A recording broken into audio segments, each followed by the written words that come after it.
Have you ever stared at your phone, wishing you could just dial up to heaven? Imagine if it were that easy.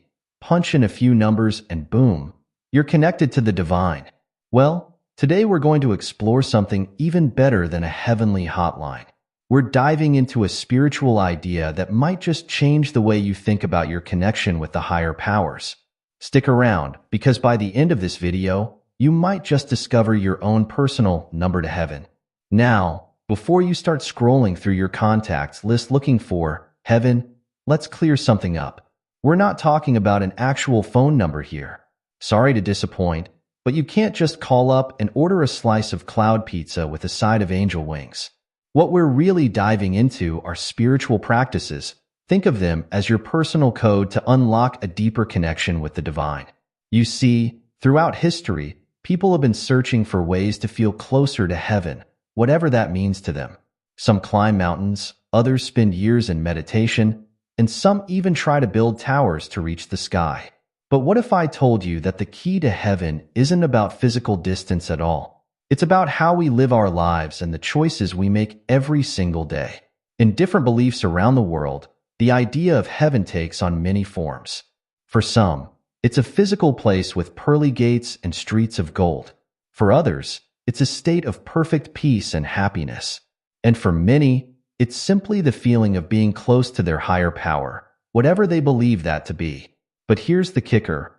What if heaven isn't just some far-off place we go to after we die? What if it's something we can experience right here, right now? That's the exciting journey we're about to embark on together. Let's start by breaking down this big, fluffy concept of heaven. It's a word that gets thrown around a lot, but what does it really mean? Well, that depends on who you ask. In many religions, heaven is seen as a paradise where the good folks go after they die. It's often described as a place of eternal happiness, where all your worries melt away and you get to hang out with your loved ones and maybe a few celestial beings forever. Sounds pretty sweet, right? But heaven isn't always about the afterlife. In some beliefs, it's more of a state of mind or a level of existence that we can reach while we're still alive and kicking. It's about finding perfect peace, understanding the mysteries of the universe, or becoming one with a higher power. Here's where it gets really interesting. What if heaven isn't a place at all? What if it's more like a feeling or a way of being? Think about those moments when everything just feels right. Maybe it's when you're surrounded by loved ones, or when you're doing something you're passionate about, or even just when you're sitting quietly and feeling completely at peace. Those moments? That could be a little taste of heaven right there. Now, I'm not saying that these moments are exactly the same as the eternal paradise that many religions describe, but they might give us a clue about what heaven feels like, and more importantly, how we can bring a bit of that heavenly feeling into our everyday lives. So, as we continue on this journey to find our number to heaven, keep this in mind. Heaven isn't just a destination, it's a way of living. It's about finding those moments of peace, love, and connection in our daily lives. And the best part? You don't need a special phone number or a secret code to access it. It's already within your reach. Now that we've got a handle on what heaven might mean, it's time to look inward. That's right. The next step on our heavenly hotline is all about you. But don't worry, this isn't some cheesy self-help seminar. We're talking about the powerful practice of self-reflection. So, what exactly is self-reflection? Well, it's pretty much what it sounds like, taking a good, honest look at yourself. It's like being your own personal detective, but instead of solving crimes, you're unraveling the mysteries of your own thoughts, feelings, and actions. Why is this important in our quest for a heavenly connection? Well, think about it this way. How can you hope to connect with something greater than yourself if you don't even know who you are? Self-reflection helps us understand our own motivations, our strengths and weaknesses, and our deepest desires. It's like cleaning the lens of a telescope. The clearer our view of ourselves, the better we can see and appreciate the world around us, including any spiritual dimensions. Now, I know what you might be thinking. Ugh, do I really have to sit and think about myself? That sounds boring, and maybe a little scary. Trust me, I get it. Looking at ourselves honestly isn't always comfortable. We might not like everything we see. But here's the thing. that discomfort is where the growth happens. Let's break it down with an example. Imagine you get into an argument with a friend. In the heat of the moment, you say some things you regret. Now, you could just move on and pretend it never happened. But if you take some time to reflect, you might realize that you lashed out because you were feeling insecure about something. That insight doesn't just help you patch things up with your friend. It helps you understand yourself better and maybe even work on that insecurity.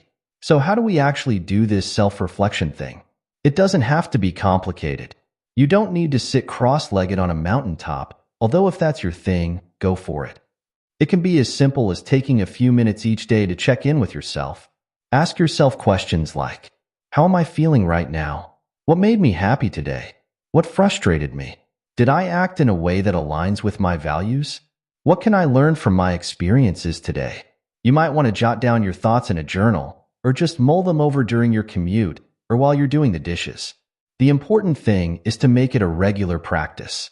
Now, here's where self-reflection ties into our spiritual journey. As you get to know yourself better, you might start to notice patterns.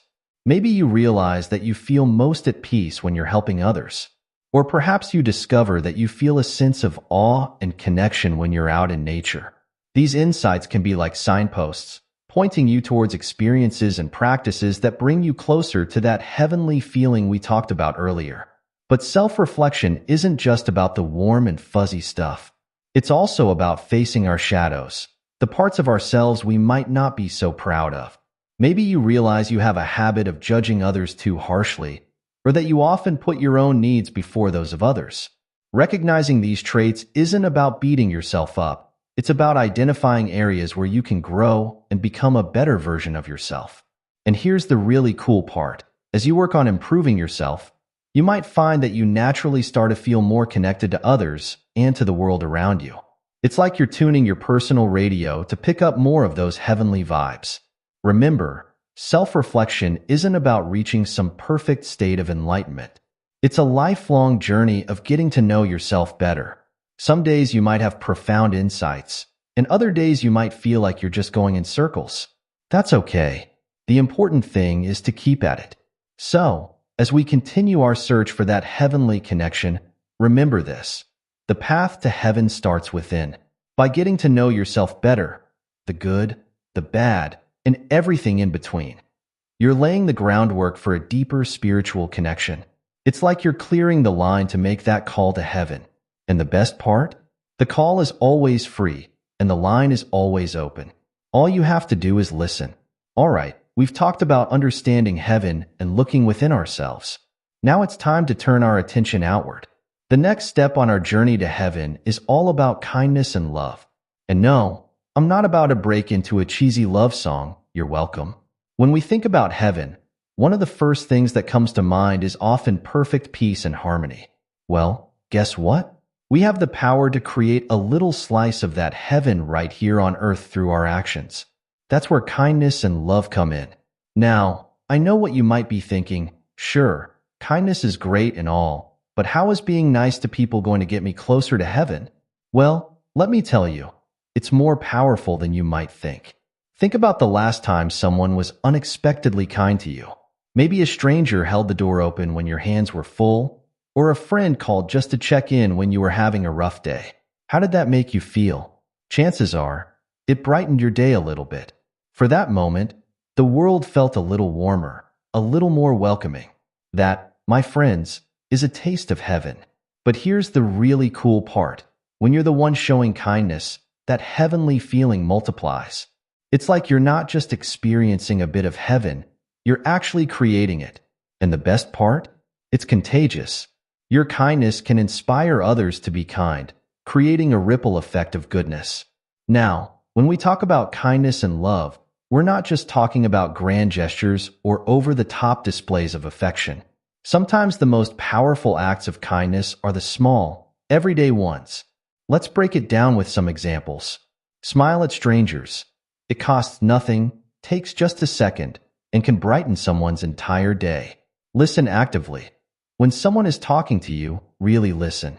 Put away your phone, make eye contact, and show them that they have your full attention. Offer help.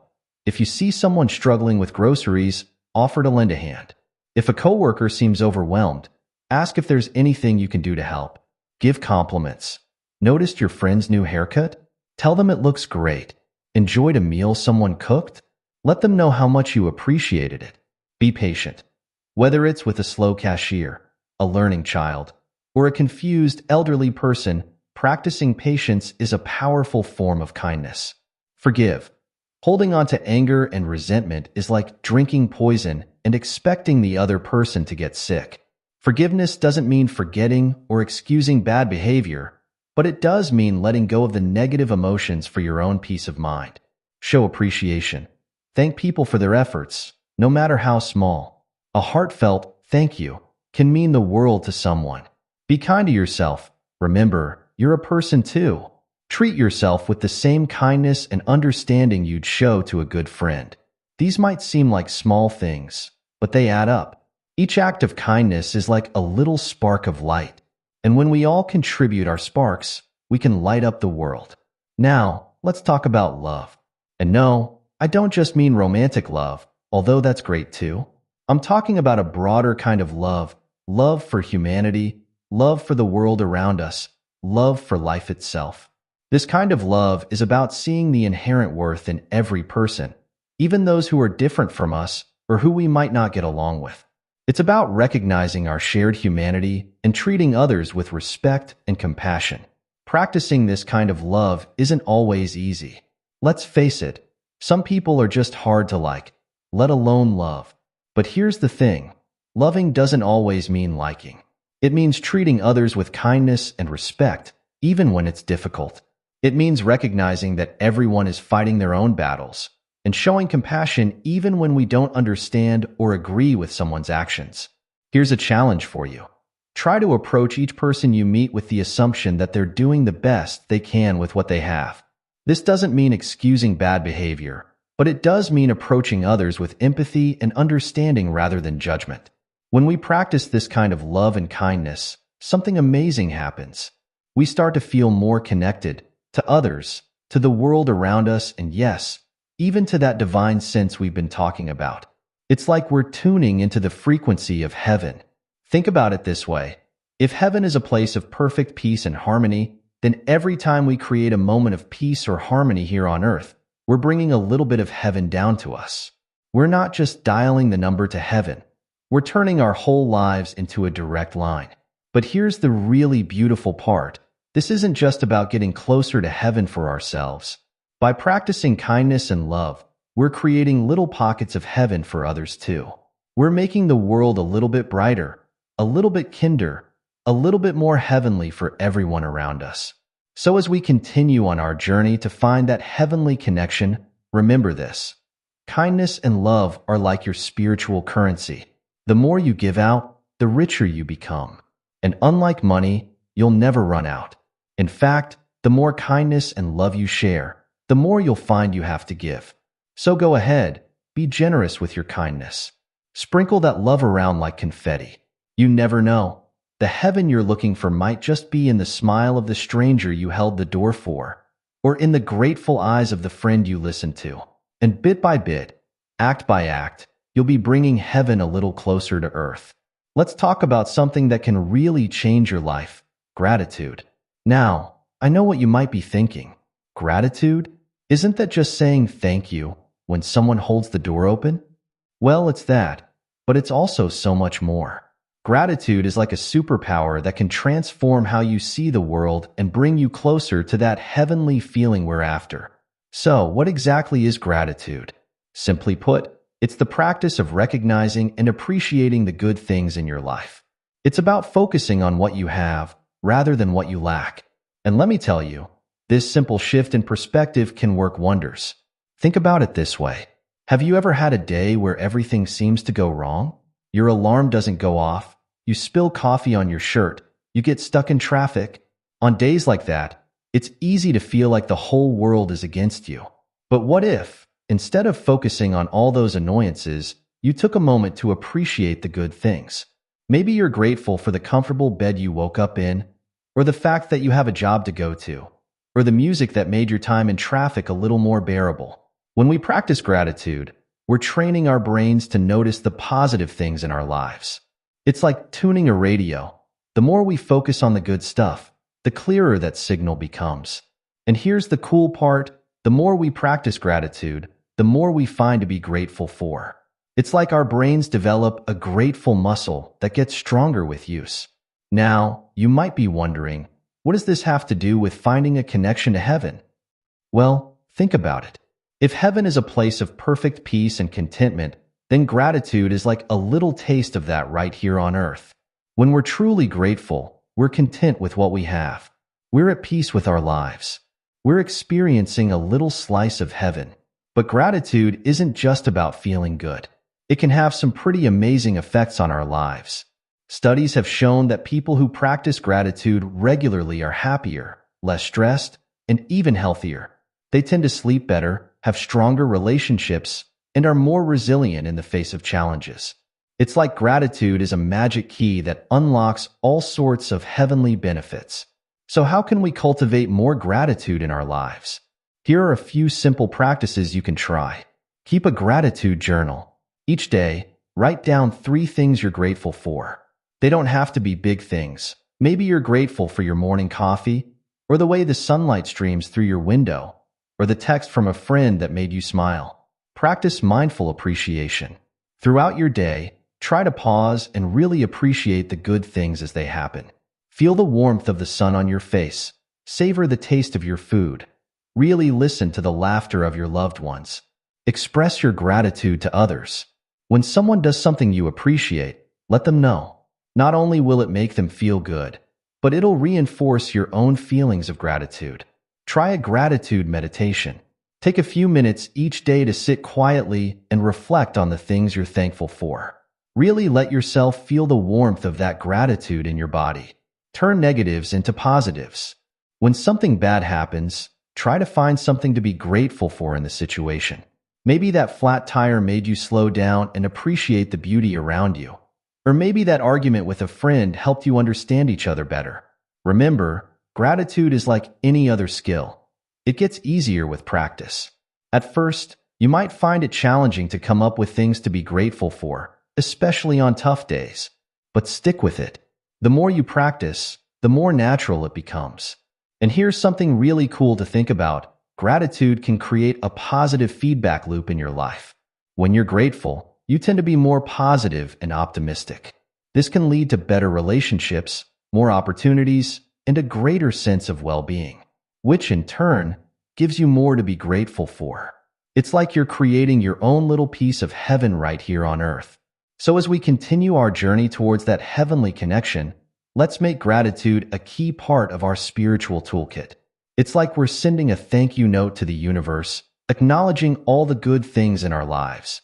And who knows, maybe that's exactly the kind of message that gets heaven's attention. Now, let's dive into something that's been a part of spiritual practices for thousands of years: meditation and prayer. Don't worry, we're not going to get all preachy here. Whether you're religious, spiritual, or none of the above, these practices can be powerful tools in our quest for a heavenly connection. Let's start with meditation.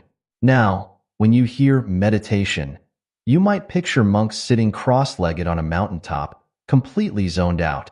But meditation doesn't have to be that intense or complicated. At its core, meditation is simply the practice of focusing your mind and becoming more aware of the present moment. Think of meditation as a gym workout for your mind. Just like exercise helps keep your body healthy and strong, meditation helps keep your mind clear and focused.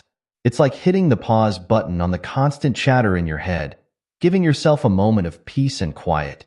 There are many different types of meditation, but one of the simplest is mindfulness meditation. Here's how it works. Find a quiet, comfortable place to sit. Close your eyes and take a few deep breaths. Focus your attention on your breath. Notice how it feels as you inhale and exhale.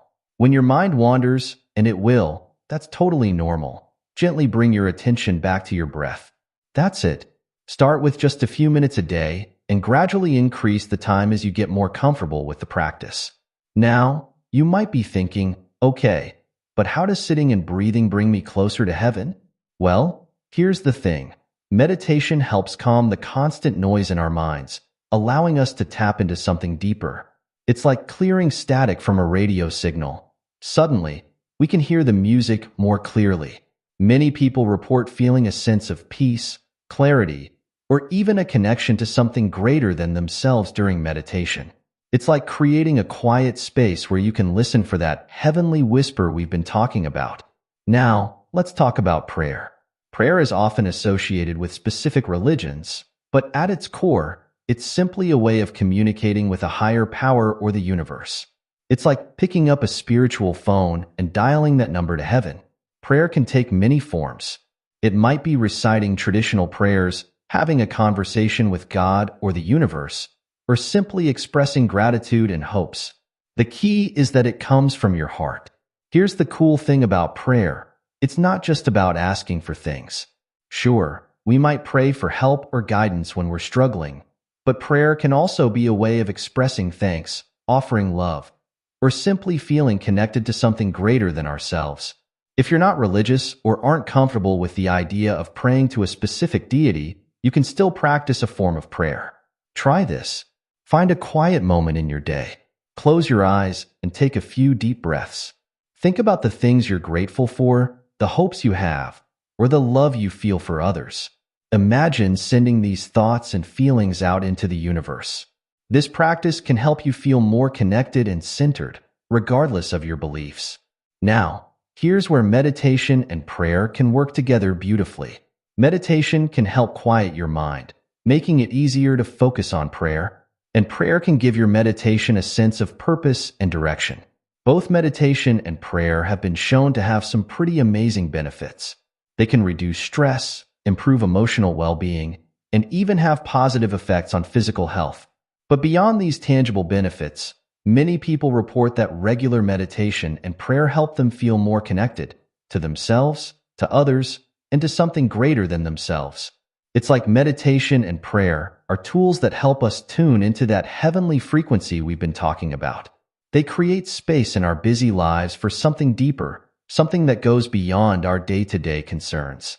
But here's the thing, just like with gratitude, meditation and prayer are practices. They take time and consistency to really see the benefits. Don't get discouraged if your mind wanders during meditation or if you don't feel an immediate connection during prayer. That's all part of the process. Start small, maybe just a few minutes of meditation or a short prayer each day. The important thing is to make it a regular part of your routine. It's like you're setting up a daily appointment with the divine, creating space in your life for that heavenly connection. Remember, there's no one right way to meditate or pray. Experiment with different techniques and find what works best for you. Some people like guided meditations, others prefer silent reflection. Some find comfort in traditional prayers, while others prefer spontaneous conversation with the divine. The key is to approach these practices with an open heart and mind.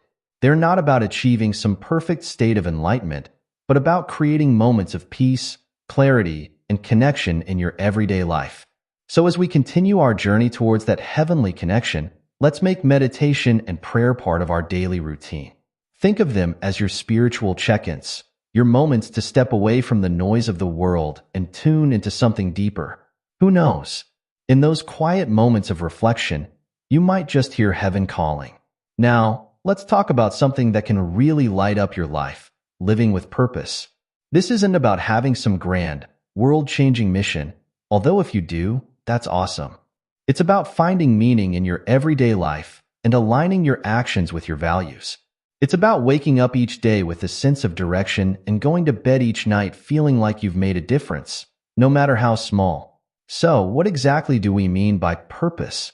Well, it's kind of like your personal North Star, the guiding light that helps you navigate life's ups and downs. It's the reason you get out of bed in the morning, the thing that makes you feel alive and fulfilled. Now, here's where it gets interesting. Your purpose doesn't have to be some big, dramatic thing. It doesn't have to involve saving the world or becoming famous. Your purpose could be as simple as being the best parent you can be, spreading kindness in your community, or creating beautiful art that brings joy to others. The key is that it's meaningful to you and aligns with your values. Finding your purpose might sound like a daunting task, but it doesn't have to be. Here are a few questions you can ask yourself to start uncovering your purpose. What are you passionate about? What activities make you lose track of time? What are your unique strengths and talents? How can you use them to help others? What issues or causes do you care deeply about? When do you feel most alive and fulfilled? If you had all the time and resources in the world, what would you do? Take some time to reflect on these questions. You might be surprised at what bubbles up. And remember, your purpose can evolve over time. What gives your life meaning at 25 might be different from what gives it meaning at 45 or 65.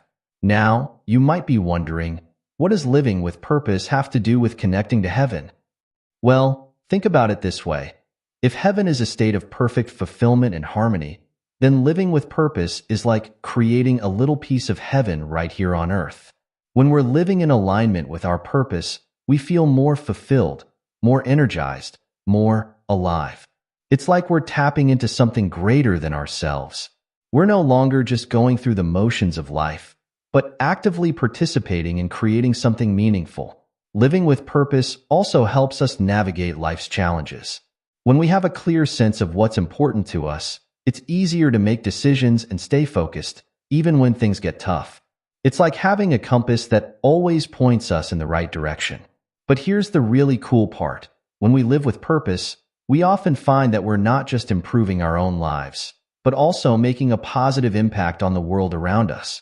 Whether it's through our work, our relationships, or our community involvement, living with purpose often involves contributing to something bigger than ourselves. And isn't that what heaven is all about? A place where everyone is living in harmony, contributing to the greater good, and feeling deeply fulfilled? By living with purpose, we're not just connecting to heaven. We're bringing a bit of heaven down to earth. So how can we incorporate more purpose into our daily lives? Here are a few ideas. Start each day with intention. Before you get out of bed, take a moment to think about what you want to accomplish that day, not just in terms of tasks, but in terms of how you want to show up in the world. Align your actions with your values. Make choices that reflect what's truly important to you, even in small ways. Look for ways to use your strengths and passions to help others. This could be through your work, volunteering, or even just in your everyday interactions. Practice mindfulness. Stay present and engaged in what you're doing, rather than just going through the motions. Reflect regularly.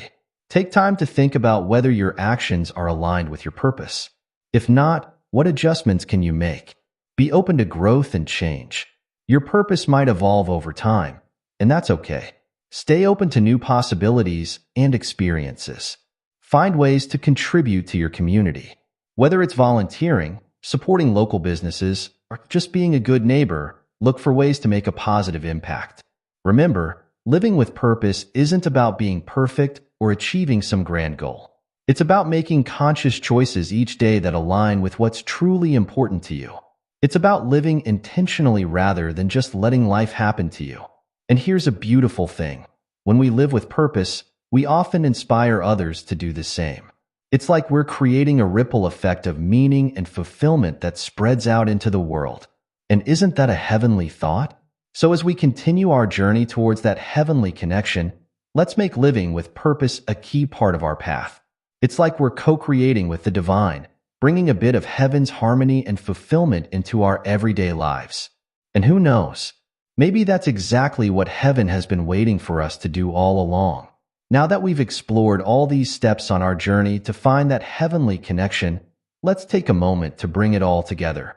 We've covered a lot of ground, from understanding what heaven means to us, to looking inward through self-reflection, spreading kindness and love, practicing gratitude, exploring meditation and prayer, and living with purpose. It's like we've been putting together pieces of a beautiful puzzle, and now we're starting to see the bigger picture.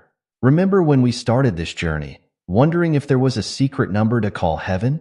Well, it turns out that the number we've been looking for isn't something you can dial on a phone. It's more like a combination of practices and mindsets that, when put together, create a direct line to that heavenly feeling we've been seeking. Understanding heaven. We learn that heaven isn't just a far-off place, but a state of being that we can experience right here and now. It's about finding moments of peace, love, and connection in our everyday lives. Self-reflection. By looking inward and getting to know ourselves better, we clear the lines of communication. It's like we're making sure our spiritual phone is in good working order. Kindness and love. Through acts of kindness and by cultivating love for others and ourselves, we're creating little pockets of heaven on earth. It's like we're sending out a signal that heaven can't ignore. Gratitude. By appreciating the good things in our lives, we're tuning into the frequency of abundance and joy. It's like we're saying thank you to the universe, and the universe responds in kind. Meditation and prayer. These practices help us quiet the noise of everyday life and create space for that heavenly connection. It's like we're sitting by the spiritual phone, ready to receive the call. Living with purpose. By aligning our actions with our values and finding meaning in our daily lives, we're co-creating with the divine. It's like we're actively participating in bringing heaven to earth. When we put all these practices together, something magical happens. We start to realize that heaven isn't some distant place we're trying to reach. Instead, it's a state of being that we can cultivate right here, right now. It's in the smile we share with a stranger, the moment of peace we find in meditation, the gratitude we feel for a beautiful sunset, the sense of purpose we get from helping others. It's like we've been looking for heaven out there somewhere, when really, it's been within us and around us all along. We just needed to learn how to tune into it. And here's the really beautiful part. As we practice these steps, we're not just connecting to heaven for ourselves. We're actually bringing more of that heavenly energy into the world. Every act of kindness, every moment of gratitude, every purposeful action is like a little spark of heaven lighting up the world around us. Think about it. What if everyone started practicing these steps? What if we all started reflecting on ourselves, showing more kindness, feeling more gratitude, taking time for spiritual practices, and living with purpose? The world would start to look a lot more like the heaven we've been imagining, wouldn't it? So as we wrap up our journey, remember this: the number to heaven isn't something outside of you. It's a combination of choices you make and practices you cultivate every day. It's about how you treat yourself, how you treat others, and how you engage with the world around you. And the best part? This heavenly hotline is always open. You don't need any special equipment or to be in any particular place. You can dial in anytime, anywhere, just by choosing kindness, practicing gratitude, reflecting inward, meditating or praying, and living with purpose. As we come to the end of our exploration, let's take a moment to reflect on the journey we've taken together. We started with a simple, almost whimsical question: what's the number to heaven? And what we've discovered is something far more profound and beautiful than we might have imagined. We've learned that the connection to heaven isn't about finding some magical phone number or secret code. It's about cultivating a way of living that brings more light, love, and purpose into our lives and the world around us. It's about creating heaven on earth, one small act at a time. Remember, this journey isn't about reaching some perfect, enlightened state. It's not about never making mistakes or never feeling down. It's about consistently choosing to tune into that heavenly frequency, even when life gets tough. It's about remembering that you have the power to create little moments of heaven in your everyday life. So, what's next? Well, that's up to you. You've got all the tools you need to start dialing your own number to heaven. Maybe you'll start with a daily gratitude practice, or perhaps you'll focus on spreading more kindness in your community. Maybe you'll dive into meditation or prayer, or perhaps you'll spend some time reflecting on your purpose. Whatever you choose, remember that this is a journey, not a destination. There will be days when you feel deeply connected to that heavenly energy, and days when it feels more distant. That's okay. The important thing is to keep practicing, keep showing up, keep dialing that number. And here's a final thought to take with you. As you continue on this path, you might find that you're not just connecting to heaven, you're becoming a little piece of heaven yourself. Your kindness, your gratitude, your purposeful living becomes a light that others are drawn to. You become a channel for that heavenly energy to flow into the world. So go ahead, pick up that spiritual phone. Heaven is waiting on the line, and the connection is always clear. The number to dial? It's kindness, gratitude, self-reflection, spiritual practice, and purposeful living. And the best part? It's toll-free, and you can call anytime. Thank you for joining me on this journey. May your connection to heaven be strong, clear, and filled with love. And remember, every time you dial that number, every time you choose kindness, express gratitude, look inward, connect with the divine, and live with purpose, you're not just reaching heaven. You're bringing a little piece of heaven down to earth. And that, my friends, is the most beautiful call we can make.